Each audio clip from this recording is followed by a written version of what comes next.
ரொம்ப ஆசைப்பட்டு திருமணம் முடிச்சு அந்த திருமணம் முடிச்சவருக்கு வந்து சிவபெருமான் காட்சி அவருக்கு நம்பிக்கையே இல்லைன்னாலும் சிவபெருமானோட காட்சி புரிஞ்சிருச்சு. அப்போ சிவனோட பக்தையாக இருக்கையா நீ, இவ்வளவு அன்பு சிவன் உங்கள் மேலே வச்சிருக்காரா அப்படின்னு சொல்லி இந்த படமில் பார்த்துருப்பீங்களே, 2 மாங்கனி, அது வந்து உலகத்திலே கிடைக்காத மாங்கனி இந்தா அப்படின்னு சொல்லி கொடுக்கும்போது அதில் மாங்கனியில் ஒன்று எடுத்து சிவனே வந்து ஒரு யாசகம் பெறுற மாதிரி வந்து அந்த மாங்கனியை வாங்கிட்டு போயிடுறாரு, சாப்பிட்டு போயிடுறாரு. ஒன்று தான் இருக்குது, கணவர்கிட்ட வேறு மாங்காய் எடுத்து வச்சு பொய் சொல்லும்போது நீ என்கிட்ட பொய் சொல்கிற அப்படின்னு.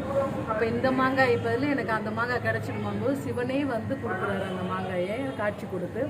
அப்போ இவ்வளவு அருள் பெற்ற நீ சிவனோட பக்தியாக இருக்கிறவங்க கூட என்னால் குடும்பம் நடத்த முடியாதுன்னு சொல்லிட்டு அவர் நான் வந்து வியாபார நிமித்தமாக போகிறேன்ட்டு இவங்களை விட்டுட்டு போயிடுறாரு. கணவனுக்காக ரொம்ப வருத்தப்பட்டு காத்துட்டே இருப்பாங்க. ஆனால் கணவர் வரமாட்டாங்க. அவங்க சொல்கிறாங்க, உன் பேரை தான் நான் என்னோடய குழந்தைக்கு வச்சுருக்கேன், நீ சிவனோட பக்தை, உன் கூட என்னால் குடும்பம் நடத்த முடியாது, மற்றபடி உன் மேலே எனக்கு எந்த கோபமும் இல்லை அப்படின்னு பிள்ளையும் குடும்பமும் சேர்ந்து அம்மையாரோட காலில் விழுந்துட்டாங்களாம். கணவரும் கணவரோட மனைவியும் அந்த குழந்தையும்.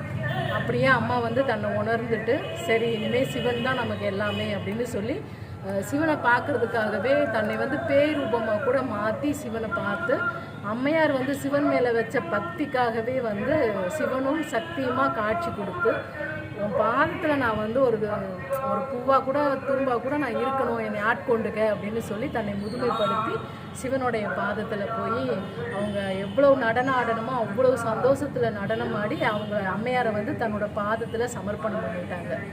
இதுதான் அம்மையார். பக்திக்கு உண்டான விஷயம் இன்னைக்கு ஒரு தனி பெண்ணுக்கு வந்து கோவில் எழுதி குடும்பத்தோடு அம்மையாரோட காலில் அப்போ தான் அவங்க ஆசீர்வாதம் பண்ணிவிட்டு சரி நல்லா இருக்கு, நான் வந்து என்னோடய பாதையில் பயணப்பட்டுக்கிறேன் அப்படின்னு சொல்லி இரண்டுமே சமர்ப்பணம் தான் அந்த பக்திக்கு கிடைச்ச பலன் அப்படின்னு சொன்னால் இறைவன் பாதை சமர்ப்பணம் ஆகுது. நம்ம என்ன நினைப்போம், ஒரு கோயிலுக்கு போகிறோம், தெய்வத்தை ரொம்ப நினச்சிக்கிட்டே இருக்கோம், அப்போ என்ன சொல்லுவோம், சின்னதாக ஒரு கஷ்டம் வருதோ நஷ்டம் வருதோ அப்போ நம்ம என்ன செய்வோம், ஆமாம் என்னத்தை இந்த கோயிலுக்கு போயிட்டு அப்படி தானே பக்தியை விட்டுருவோம் இல்லையா, ஒரு செகண்டாவது மாற்றி வச்சு விடுவோம்.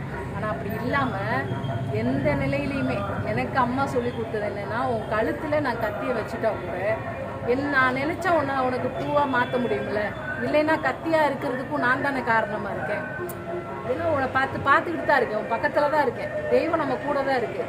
கத்தி வைக்கிறதோ கஷ்டப்படுறோமோ பிரச்சனை இருக்கோ அது தெய்வத்துக்கு தெரியுமா இல்லையா?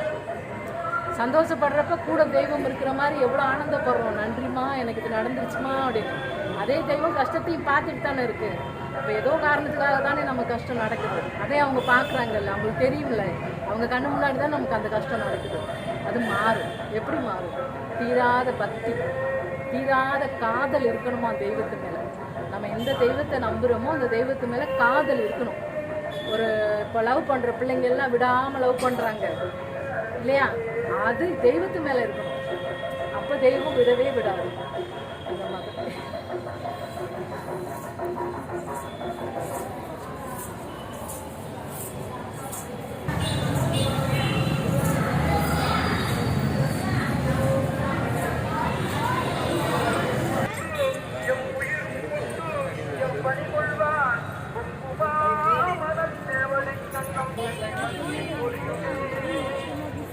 பட்டர் சூழப் பராவலும் பாடுவம் பார்ப்பான் என